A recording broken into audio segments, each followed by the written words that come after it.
After spending some time in Mazar Sharif, we were ready to head down to Kabul, the capital of Afghanistan. But there was just one problem. The Salang Pass, which typically makes the journey no more than 12 hours, was closed for repairs, which meant our only options were, number one, a shared car that would take up to 40 hours, or flying on one of the most dangerous airlines in the world, Ariana Airlines, Afghanistan's national carrier, known for its questionable safety rating. Since we had so much luggage, we would have had to buy 3 seats in the car, which would have cost the same price as a flight. So we chose the adventurous option and decided to see what domestic air travel in Afghanistan was all about. Here's how it went. Guys, I'm actually scared. We're experiencing turbulence. We're currently here in our taxi, loaded up in Mazar Sharif, and we are heading to the airport to take a flight to Kabul, the capital city of Afghanistan. In this vlog, you're going to see what it's like to fly in Afghanistan. Hopefully going to be able to film and show you guys what it is like to do that, and if it's different than flying anywhere else. So we're just leaving our hotel. It was a good stay. Off to the airport. Let's see how this goes. Today is our 7th day in Afghanistan. No guide, no tour, no fixers, just us and just backpacking. And so far, it's been amazing. As an American, I've been taught for the past 2 decades that coming here was the most dangerous thing I could ever do. But that's not the reality I've seen so far. Afghans have been wonderfully hospitable. The Taliban government has been helpful. It feels like going to Kabul is almost like entering the country again. Perhaps the most infamous city in the world. And here I was, on my way to it. My 10-year-old self, wrapped up in Afghan novels, would probably faint. But as they say, if you're doing what your childhood self loved as an adult, you're on the right path, no? We are in fact here in the parking lot, and we are, just waiting to go in. It's quite a little bit of a walk to the airport. So Fareed here is pushing our car. Walking in towards the airport. This is the Maulana Jalaluddin Muhammad Balki International Airport, and it does actually have international routes. Entering the airport was interesting. The first building wasn't really the airport at all, but rather a security building where all passengers were patted down and all luggage was scanned and sniffed out by bomb squad dogs. And we're actually gonna go and start checking in. I think over there is the real building.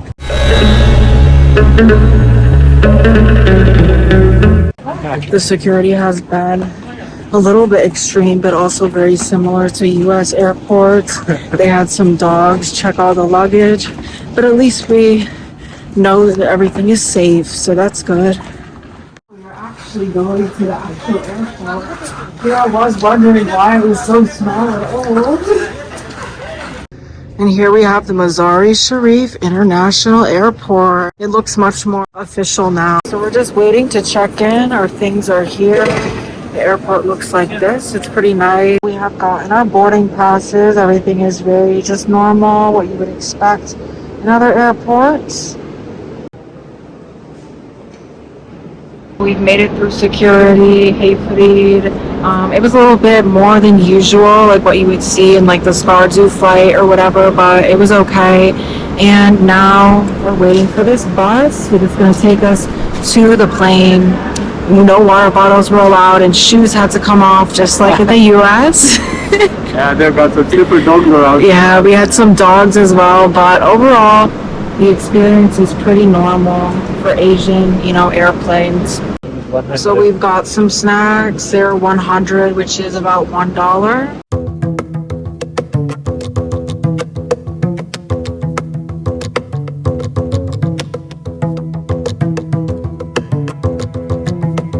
It's a little bit late. It's like 3:30 now, and we're just going to board now. Right, Fareed? Yeah.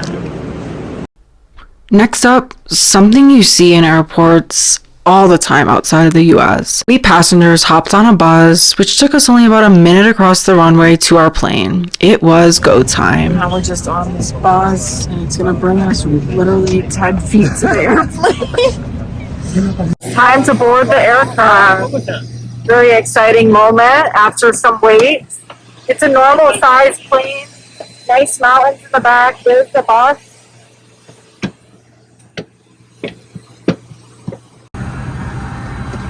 Snack area. It's actually a very big plane we got here. So it's a big plane. Not that much room. But it's like a 3-way seat.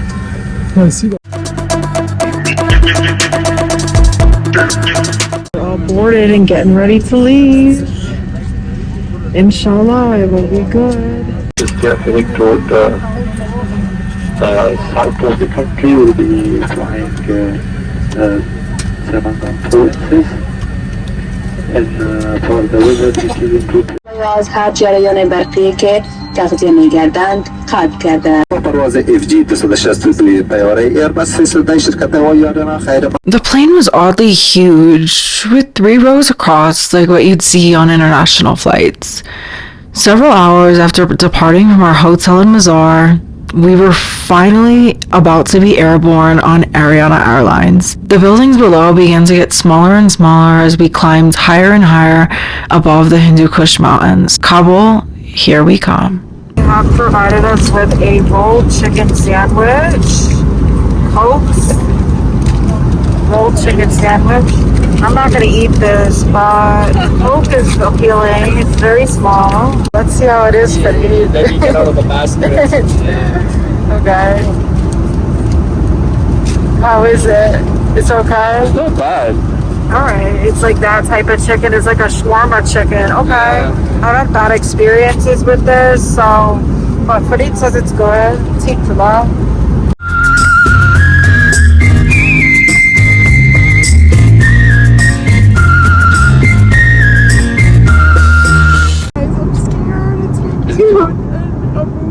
Okay, is it okay? Yeah? Yeah, it's okay. Alright.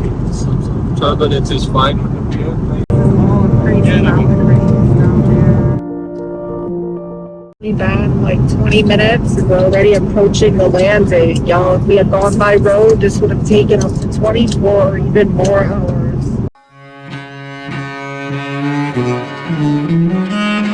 I'm actually scared we're experiencing turbulence. I'm scared.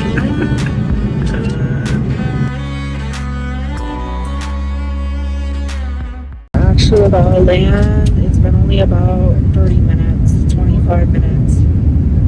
And barely an hour after we took off, and a few moments of truly terrifying turbulence, I could finally see remnants of civilization below, and I began to breathe easier. It seems like we were going to survive the most dangerous airline in the world after all, as the urban sprawl of Kabul began to look like real buildings instead of tiny dots. I was relieved that we'd chosen this option after all. In a car, we would have barely been out of the general Mazar region, with dozens of hours left to go on horrific roads. But instead, we were 427 kilometers south, where it felt like our trip was really about to begin. We just landed.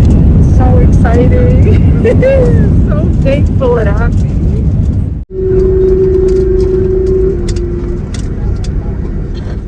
Deboarding the plane in Kabul. Alright, and we have landed. This is the scenes among us. The weather is so good. I'm very happy about that.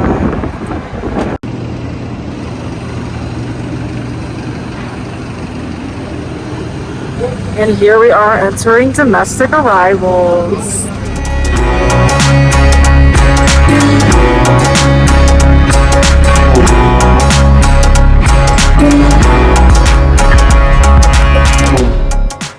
It's a very chaotic situation here, folks. We have a ton of people and we're trying to get our bags, but like, I don't know how we're gonna do that.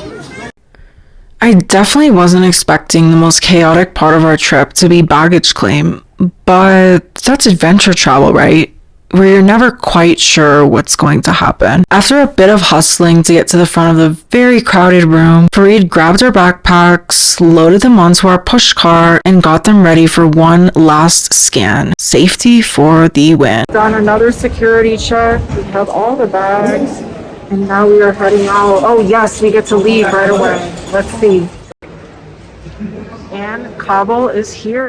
I love Afghanistan. Nice.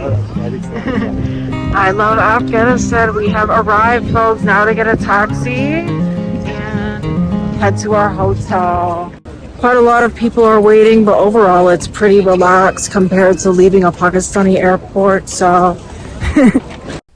With a reasonably priced taxi driver secured, we loaded up and headed out of Kabul International Airport and into the city. Just like everything we'd experienced so far in this country, the flight didn't live up to its bad reputation. With shiny flags of the Islamic Emirate of Afghanistan flying overhead and a fiery sunset giving us a warm welcome, it was time to get to know the city that many decades ago had been termed the Paris of Central Asia.